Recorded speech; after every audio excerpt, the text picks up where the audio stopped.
Alright. What's going on, guys? We're talking chapter 8 of The Promised Neverland. We're starting volume 2. Hopefully it's as good as volume 1. Man, easily the best volume of manga I've read. Easily the best manga volume I've read. Probably the best 7-chapter run I've read in terms of bringing unique ideas and an interesting story with twists and turns and mystery and problem solving skills and weaving in characters. I've been thoroughly impressed with Shirai's writing of this. And sorry for being out of breath. I just ran back inside because it's cold outside. I had to go start my truck up before I go to work, and literally ran back inside. And then start her review. But chapter 8, 3 fire emojis from me. Here's the thing. I give it 3 fire emojis for the simple fact that the bar is set really high for this manga right now. In another manga, this is probably a 4 fire emoji chapter for me.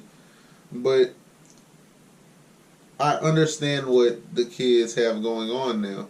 And to see them continue putting pieces together is awesome. I think this next chapter is going to be an outstanding chapter because of what's been set up by it. But this chapter in its entirety was basically taking the last volume and summing it up into what we already know. Where, yes, Norman is the bar because of how well-rounded he is and his leadership skills, and to use what he knows. And I like that he's becoming a quick triggered character to keep Emma happy, but to use what he knows as being the best at being it and tag, and using that as a training metric for the younger kids to just give them a better chance of escape.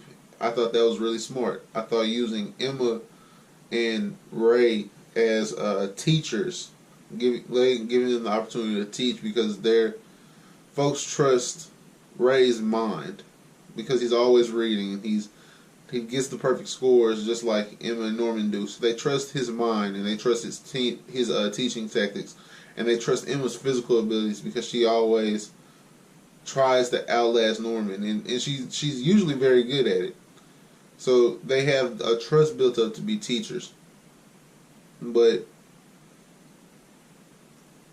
it's just they have such a daunting task to try to move the smaller kids away, and I think that they're onto something with the tracking devices, kind of alerting them when they're broken, alerting the sisters when they're broken. I also think that Krone's tracking device might be different. Her reader might be different. It might be a little bit more advanced because she's coming from wherever the demon headquarter is more recently than Mom is. And I forgot what Mom's name is that fast. I'm sure I'll get into it more later. But the biggest key to me here going forward is that how the kids, and I'm glad they touched on it, how Norman, Ray, and Emma can convince the kids to leave is now the biggest challenge, because the tracking devices are an issue, but the biggest way to overcome, like maybe they'll alert them that one's broken to go find out who doesn't have one in. That's no longer an issue if they do it while escaping. Like if you do it in the forest and then dip, like you have the head start already from the house. If you're in the forest playing and break it and dip, like, oh, someone's broken, but I'm already on the run, I already have my head start, you're good. The biggest thing for them is not like, dang, can we break it? Like, can we safely break it? Because while I don't think that this will go that way, the devices very well could be poisonous if broken inside you. They could very well be like an explosive, maybe. You're not really sure what the tracking device also could be. It could just be just that, a tracking device that you can just break and it'll just be there. like broken but still up there, fine, you're good to go. It could not. We're not sure. We're not sure. And that's part of what makes this series so interesting is that we're not sure what's going on. There's so many unanswered questions that Shirai still has to get into. And there's a lot more to get into here. I do think that if they can convince them, the greatest matchup for Emma, and I say Emma specifically because she is their physical specimen, so to speak. She is the most physically gifted. I believe that Krone, we're about to see Krone is on a different level from what they're used to, where she's extremely athletic, and I'm not sure if we saw her as a kid, and my initial thought just about like her name and character design, I hate her character design. But by her name and her character design, that she was a demon versus not a demon subordinate, but that she was actually like a demon, that they had done something for her to be a human. And I'm kind of leaning against that now because we've seen her as a kid and just seeing her interactions with Isabella, that's mom's name. I told you I was going to come back to it. But I think she's on a different level physically from the kids, something the kids have ever seen. And to see this 20-minute game of tag in the next chapter, along with where that leads the kids mentally, where that leads the kids hypothetically, like in their minds, where they're like, okay, we need to adjust this, and maybe we don't need to do this. Like, I think that's what's going to make this next chapter so good. And not to take away that this chapter, it was just a setup chapter. And while even their setup chapters are good, I now understand it.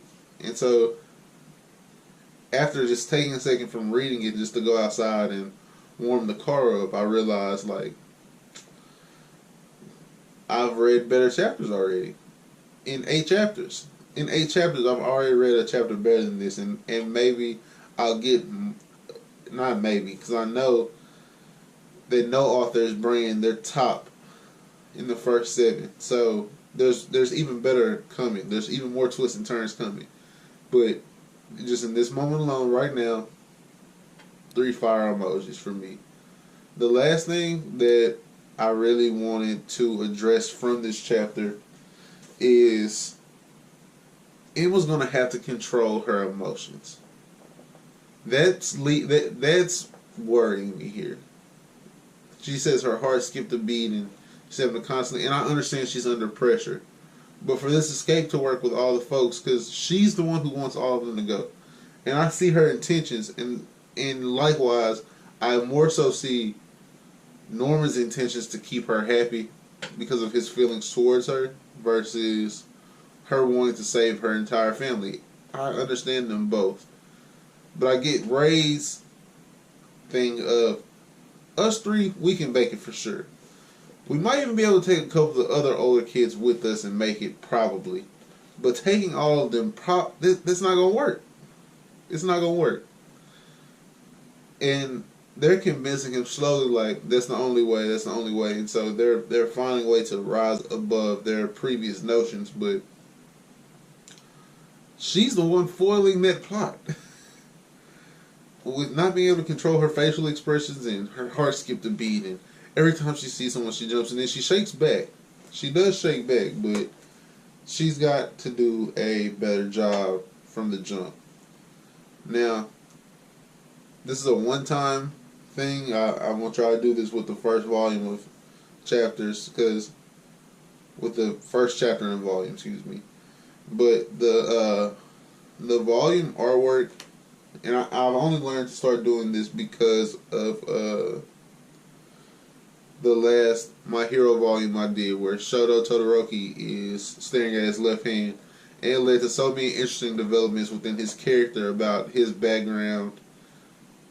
And so I want to look at the cover here of this chapter, and the first thing that sticks out to me, besides the fact that their library is huge, is that we don't see Norman unless Norman has white hair, which he might.